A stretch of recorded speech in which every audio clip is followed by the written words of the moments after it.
A mí me encantaría empezar sabiendo, pues, cómo fueron vuestros inicios. José Carlos, a ti ya te tuvimos, pero entender, pues, de qué manera, pues, de repente empiezas a vender. No sé si has vendido miles y miles de libros. Hay muchísimas personas que, pues, se han convertido o se están convirtiendo gracias a lo que has ido escribiendo. Padre Gustavo, lo mismo. Imagino que habrá escuchado a miles de personas en confesionarios, bueno, ha celebrado muchísimas cosas. Y entonces me gustaría saber, que empiece el que quiera, pues, cómo encuentra a Dios, ¿no? Y cómo, pues, se convierte en quien es ahora. Pues muchas gracias, Luis, muchas gracias, Pablo. Yo creo que empieza el padre Gustavo. Ujú. Ok. Bueno, muchas gracias. Una alegría estar aquí, un honor compartir, José Carlos, este momento. Bueno, a ver, yo a Dios lo encuentro por mi familia, por tradición, digamos. Tengo fe de pequeño, pero puedo decir que de alguna manera tuve un nuevo encuentro con Dios cuando tenía 14 o 15 años y hice ejercicios espirituales de San Ignacio, que es lo que, bueno, cambió mucho mi vida. Si estoy aquí ahora con este hábito y soy sacerdote, es por eso. Y digo que lo conocí de una nueva manera porque es como que entendí cuánto Él puede influir en mi vida, ¿no? Y que realmente sabía quién era Dios, o sea, bueno, sabía, no, Santo Tomás dice que de Dios es mucho más lo que no sabemos que lo que sabemos, pero bueno, una idea de Dios, que me ama, pero que Él tiene un plan para mi vida, un plan para que yo sea feliz, y que realmente yo puedo saber eso, que realmente es una nueva manera de conocerlo. Eso fue recién a los 15 con esto, con los ejercicios. Por eso es que, bueno, Dios ha querido también que pueda dar a eso. Generalmente uno da lo que uno vive primero, ¿no? Entonces, por eso el canal de YouTube es de ejercicios por internet y demás, porque cambió mi vida. Hay un antes y un después en ese momento. Sí, sí. José Carlos. Yo no sé si esa pregunta salió también en el podcast, pero vamos, un poco como el padre, Sí. yo era, o sea, pues, siempre hemos sido católicos en mi familia, yo era bautizado y vivía el catolicismo de una forma regular, quizá no muy seria. Entonces, en un momento, yo esto lo he contado, y si me repito para los que nos estén viendo, lo lamento, pero eh, yo era director general de una compañía multinacional americana en Israel, en Oriente Medio, yo llevaba Israel y Palestina, cuando surgió la segunda intifada palestina. Y entonces, si se acuerdan, fue primero la segunda intifada, después pasó el 11 de septiembre, la guerra de Irak, todo eso me tocó estando en Israel. En aquel momento, la que era mi familia me dejó y, también sabes qué pasa, que cuando ves, todavía me acuerdo, estaba en Jerusalén una ocasión y al día siguiente, en la pizzería donde yo había comido, que se llama la pizzería Sbarro, saltó por los aires porque había un suicida bomba. Entonces te hace pensar, y me acuerdo que leí un libro que era Memento Mori, era el movimiento en la Edad Media de recuerda que te vas a morir. Entonces no es que me cayera del caballo, porque no es verdad, ¿sabes? No me pasó, pero poco a poco sí me di cuenta de que efectivamente una de las verdades que es absolutamente universal y que vivimos de espalda a ellas es que nos vamos a morir. Todos nos vamos a morir.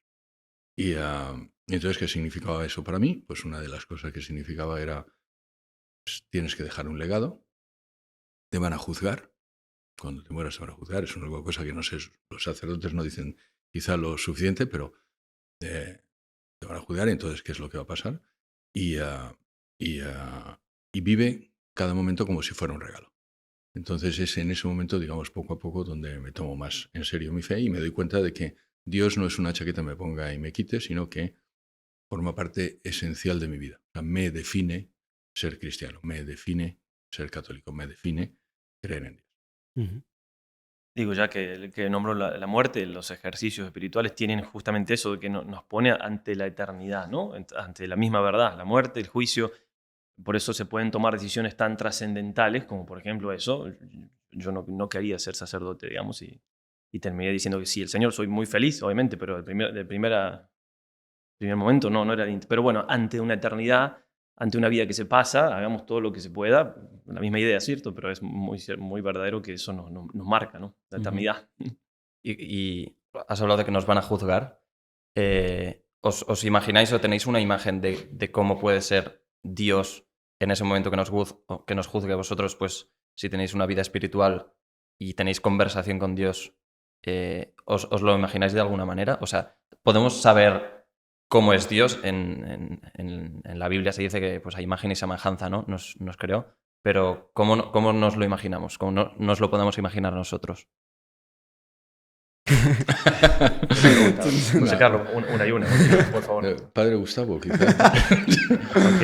Nunca me lo he imaginado a Dios en ese momento exactamente. Sí me he imaginado a Jesús, digamos, a nuestro Señor, que bueno, para nosotros que tenemos fe, ¿verdad? Es Dios hecho hombre. Entonces, claro, simplemente uno se lo imagina al Señor y con una relación bastante directa con la cruz.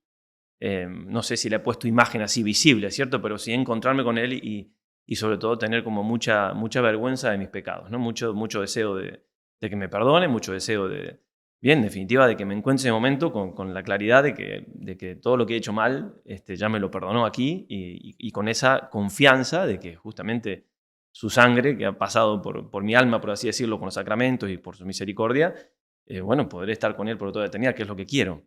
Pero sí, ante esa imagen, obviamente, más de una vez, ¿no? Por gracia de Dios, uno hasta puede tener como romper en lágrimas, ¿no? Decir, bueno, ¿qué le voy a decir a Él cuando me encuentre con Él?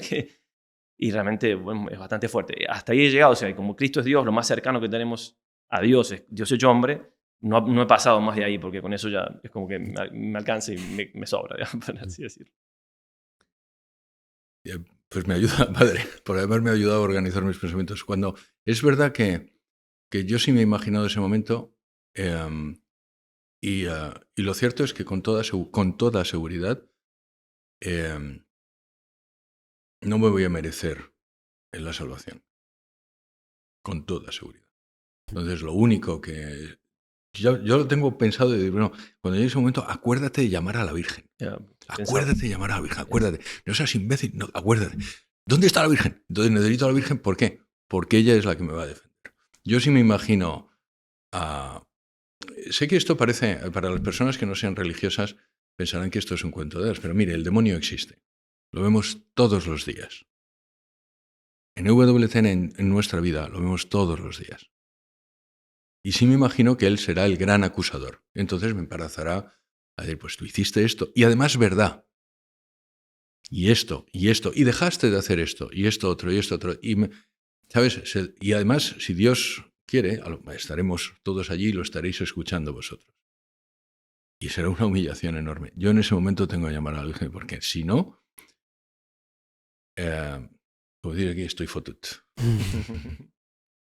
Bien, no puedo hablar en nombre de la Virgen, no puedo no decir lo mismo, digo, simplemente no quiero copiar todo, pero bueno, obviamente que no, si lo nombra María hay que salir digamos, yo me la he imaginado a la Virgen, sobre todo cuando me pongo a meditar la pasión del Señor en la cruz, me pongo detrás de la Virgen, digamos, ahí estoy muy cómodo, digamos, que se ocupe. Pero... Eso es algo que los católicos tenemos, que lamento mucho que los protestantes hayan renunciado a ello, y es la Virgen.